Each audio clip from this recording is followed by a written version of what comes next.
چې څوک د الله د خوف او د الله د ویرې نه وژاړي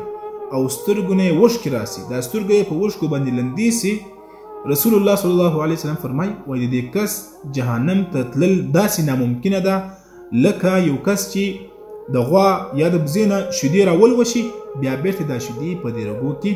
داخلوي. نو دا شیدې بېرته د دې حیوان رګو ته داخلول دا څومره ناممکنه ده، نو د دې کس جهنم ته تلل دا هم داسې ناممکنه ده. د الله د خوف او د الله د ویرې نه ژړل یو وشکه تویول دا و الله ته دومره زیاته محبوبه ده. حدیث شریف کې راځي وایي چې کوم څوک په دنیا کې د الله د خوف د الله د ویرې نه وژاړي وایي دغه کس به په ورځ د آخرت د الله د عرش تر سایې لاندې وي. یعنې که چیرې موږ تاسې کوشش وکړو چې د الله په حضور کې یوازې تنها وژاړو پر دې خپلو ګناهونو باندې، پر دې خپلو اعمالو باندې، د آخرت د اور د ویرې نه، د قبر د عذاب د ویرې نه موږ تاسې وژاړو، که څه هم ژړا نه راځي خو لیکن دغه شکل او صورت داسې جوړ کړو، د ژړا غوندې جوړ کړو،